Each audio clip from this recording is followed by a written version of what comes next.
Bueno, siguiendo con ahora los casos de tipo práctico, podemos ir teniendo en cuenta algunas situaciones. Por ejemplo, este es un paciente con de VIH positivo que desarrolla un cuadro de candidiasis orofaringea, asimismo disfagia.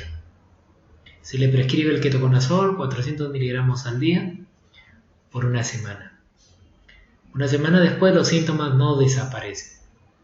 Hay que recordar que de acuerdo a la idiosincrasia misma del problema del VIH, hay algunos cambios dentro del pH ácido a nivel gástrico. Esos cambios, a la vez observando el uso del ketoconazol, un fármaco antimicótico, requiere tener un pH ácido adecuado para que pueda absorberse de una manera normal. La idiosincrasia del VIH a nivel de este escenario ácido van a generar tal trastorno que el ketoconazol no va a poder tener una adecuada absorción. Es por ende de que el fracaso de este fármaco antimicótico es tal que una semana después los síntomas no desaparecen. Una de las condiciones básicas para el uso del ketoconazol en este tipo de circunstancias es utilizar pues algún tipo de bebida ciertamente ácida como para poder facilitar la absorción dentro de este medio.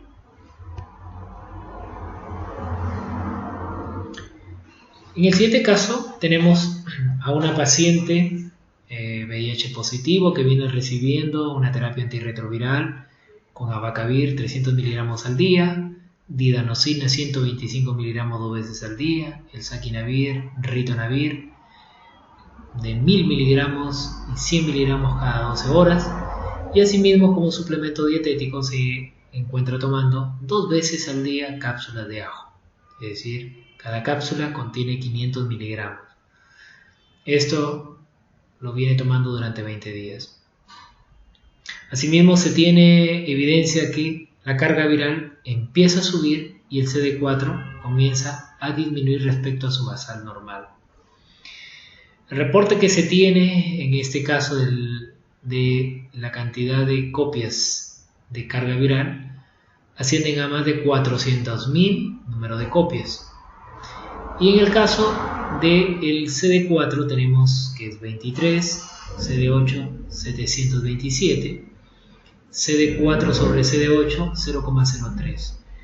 Como podemos observar, en primer lugar, el número de copias debiese ser indetectable, pero caramba, tiene más de 400.000 número de copias.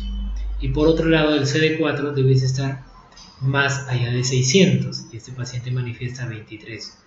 Que es lo que estamos observando, de que este paciente se encuentra realmente en un estadio ciertamente denominado estadio C3. Es un estadio muy complicado por la inmunosupresión que se está observando.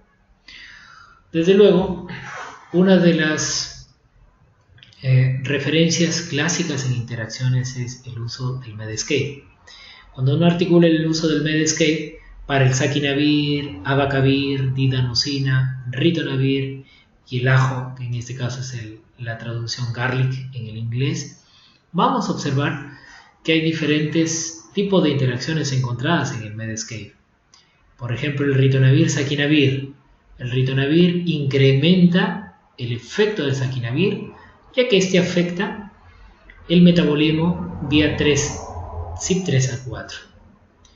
Por otro lado, ritonavir-saquinavir, también el mismo Medscape nos menciona que hay un efecto en incrementar los niveles de saquinavir a través del transportador de flujo de glicoproteína P. Otra interacción que manifiesta el Medscape es entre el ajo y el ritonavir. El ajo disminuye los niveles de ritonavir. Otra entre ajo y saquinavir. También el ajo disminuye los niveles de saquinavir. Por otro lado, el ritonavir y didanosina. Se puede observar que el ritonavir disminuye los niveles del efecto de la didanosina por incrementar el pH gástrico. Por último, también se tiene el ritonavir con saquinavir, que ambos podrían incrementar, en este caso, un riesgo de toxicidad. Por ende, revisando la página del SuperSite, podemos observar que entre el uso del ritonavir, saquinavir, también hay una suerte de interacción entre ellos.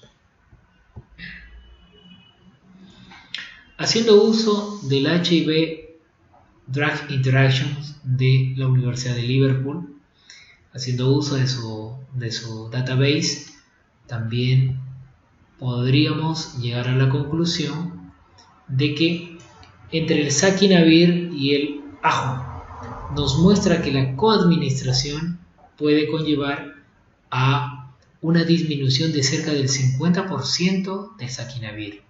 Por ende, la coadministración no es recomendada y se tendría que tener, en este caso, mucho cuidado, ya que las concentraciones del saquinavir podrían ser subterapéuticas. Si recordamos, por ende, el uso de estos antirretrovirales, estos inhibidores de proteasa más el ajo, queda, creo, bastante sustentado que la inefectividad de estos antirretrovirales, las diferentes bases de datos nos están conllevando a que el ajo ha conllevado a tal repercusión. También podríamos observar que la misma Universidad de Liverpool nos hace un comentario de que entre el ritonavir y el ajo se han mostrado componentes in vitro que puedan afectar la CYP2DC, la CYP2D, la 3A, que podrían mediar el metabolismo. Por ende, también nos menciona que hay que tener una precaución. Debe ser recomendada cuando se utilice el ritonavir y el ajo. En el caso de la siguiente base de datos, en la Universidad de Montreal, podemos observar de que existen interacciones entre el saquinavir, ritonavir, entre suplementos de ajo y el ritonavir, entre el saquinavir y los suplementos de ajo, así como abacavir y ritonavir. Pero algo especial, ¿no? Porque nos menciona que el uso del saquinavir con suplemento de ajo generalmente se debe evitar. El Hospital Clínico de Barcelona también nos da a modo de referencia en que el uso del ajo y ritonavir y saquinavir también encuentra en su database una interacción de tipo moderada. En el caso del HIV Insight, estamos hablando de la Universidad de California, podemos observar que el uso de saquinavir y el uso de el ajo, en este caso 1200 miligramos de el antirretroviral saquinavir y el uso de ajo entre 3.6 miligramos del ajo en cada cápsula, podría conllevar a una disminución del área bajo la curva en un 51%, una disminución de la concentración máxima en un 54%, entre otros datos. Por ende, la disminución del saquinavir, diríamos, tendría un grado potencial ciertamente clínico, y el mecanismo de interacción estaría ligado a una posible inducción de la CYP3A4 a nivel de la mucosa intestinal, y por ende esto conllevaría también a posible efecto de la glicoproteína P.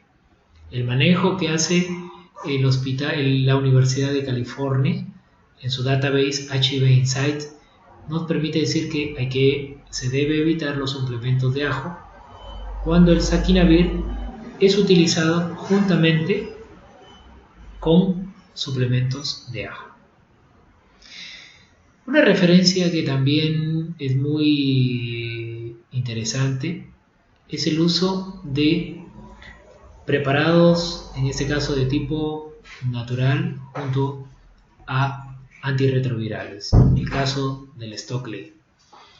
El Stockley, dentro de sus páginas, nos manifiesta un grado de contraindicación entre el uso de los inhibidores de proteasa y el ajo.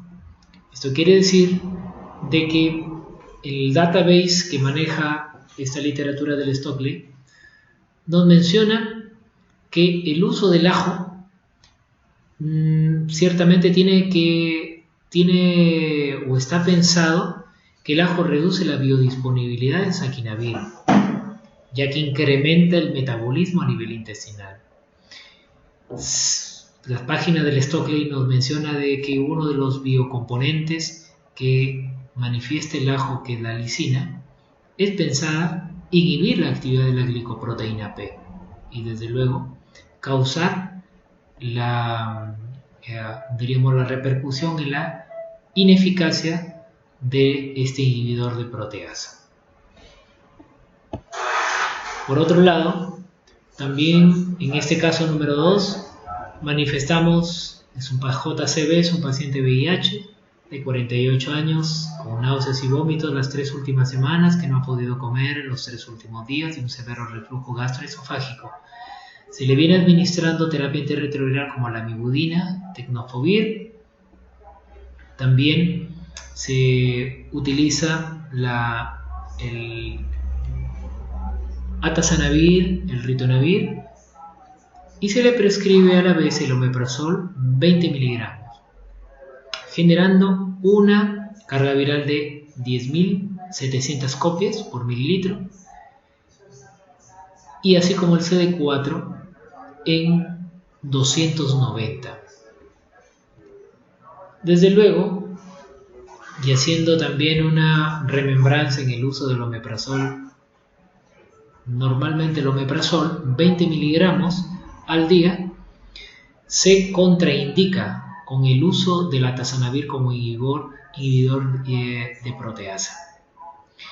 Mientras que una de las soluciones prácticas que también se admiten en la literatura es incrementar el atazanavir en aproximadamente 400 miligramos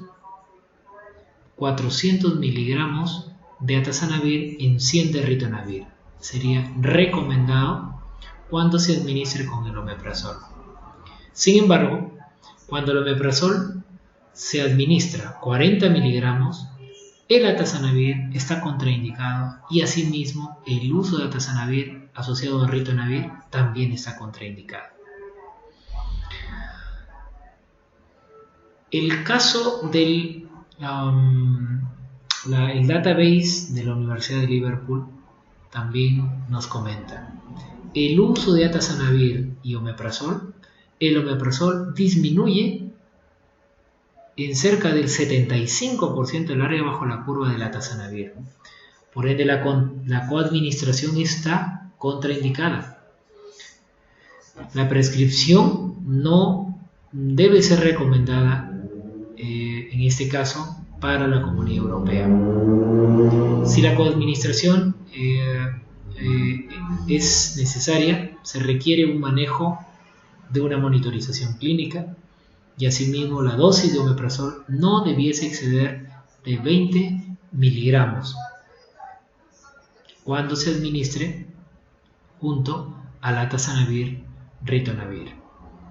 Asimismo, la Sociedad Europea recomienda el incrementar la dosis del atazanavir a 400 miligramos y hasta 100 miligramos el caso del ritonavir, cuando fuese necesario administrar junto a omeprazol.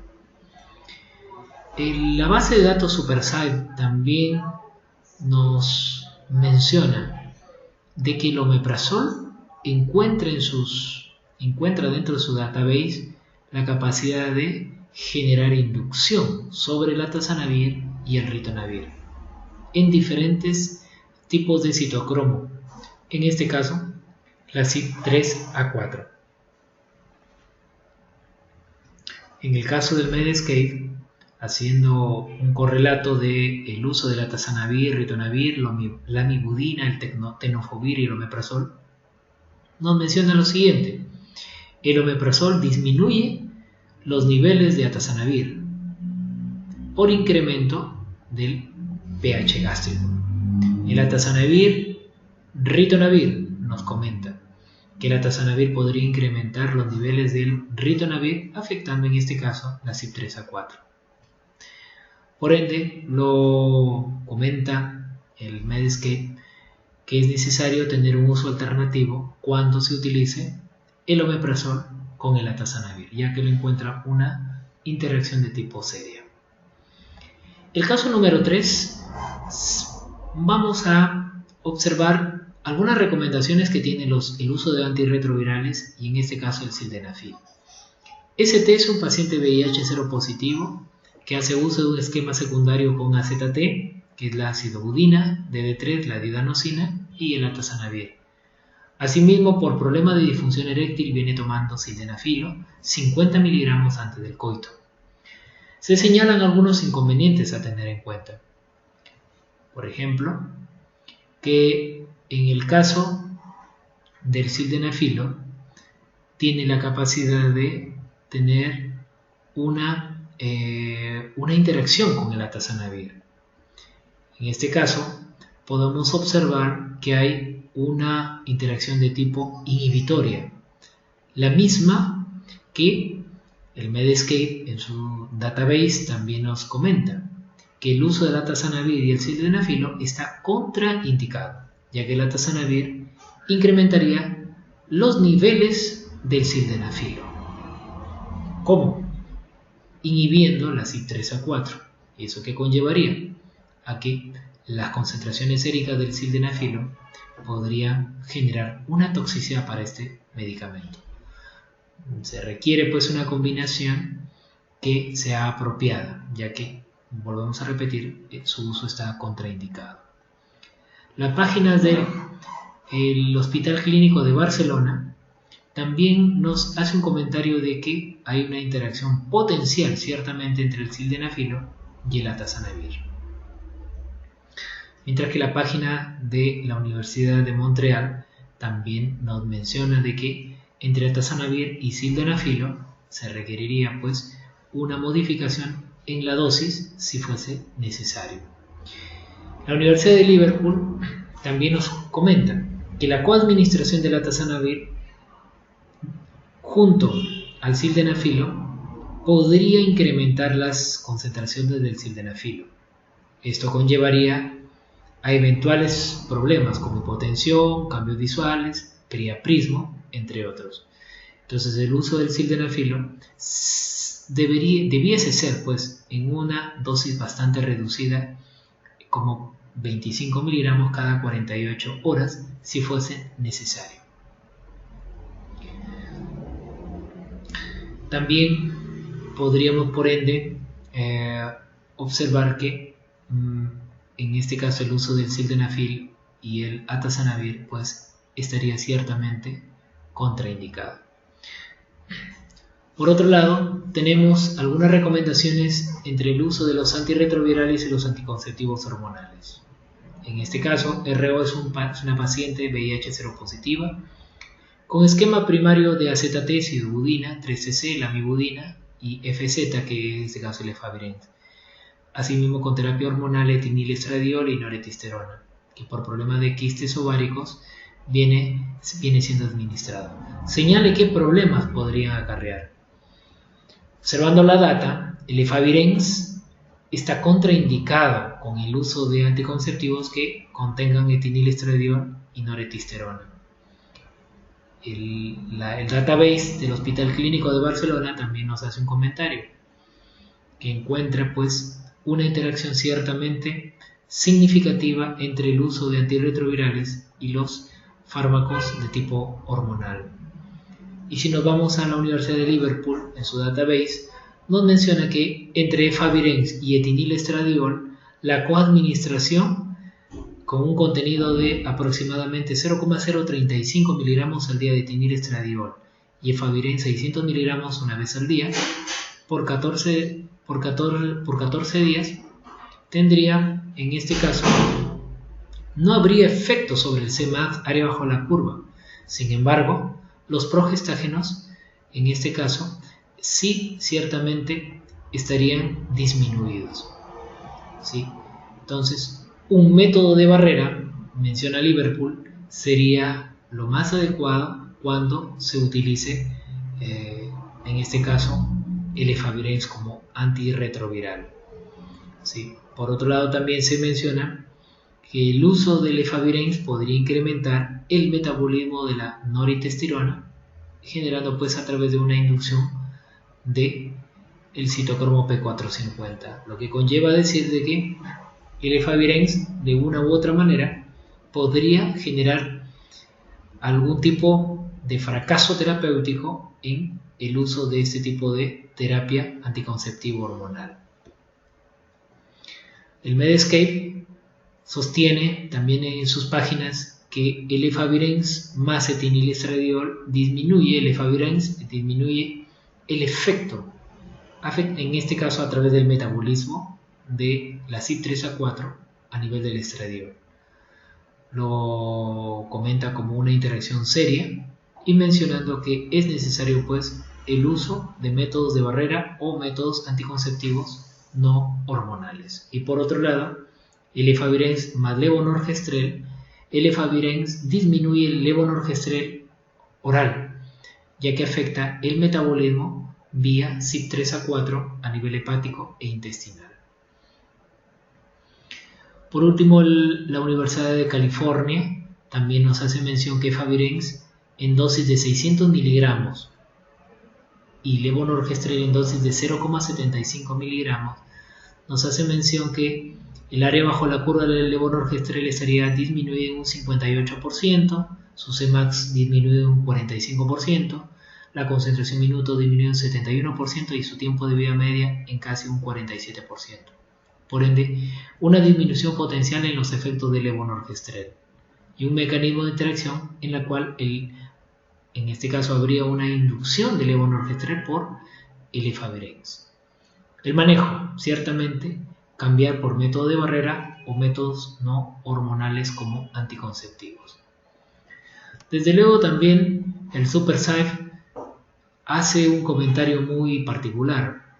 El efavirenz generaría un efecto inductor sobre el sustrato a nivel de CYP3A4 a nivel hepático y por ende corrobora pues el fracaso terapéutico hacia este tipo de terapia anticonceptiva hormonal.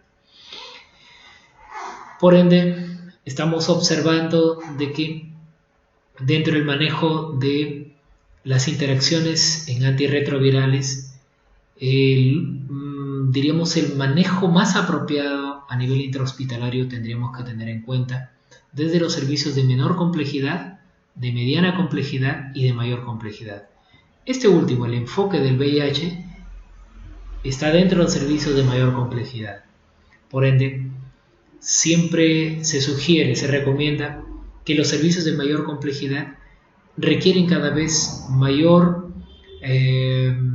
uso de algunas herramientas informáticas como las que hemos mencionado anteriormente, el uso de los databases de diferentes universidades para que los resultados finales en las determinadas intervenciones que se hagan con este tipo de fármacos sea cada vez más responsable en los profesionales que hacen uso de dichas intervenciones. Desde luego, el equipo de salud, a través de una buena empatía con el trabajo que se tiene con el infectólogo, con el prescriptor propiamente dicho, lógicamente va a redundar en tener una mayor cantidad de problemas resueltos cuando haya interacciones con antirretrovirales. Y la mejor experticia en el manejo de la información va a ser cada vez mejor cuando se trabaje con pacientes pluripatológicos, como es el caso de los pacientes con VIH seropositivos. Muchas gracias.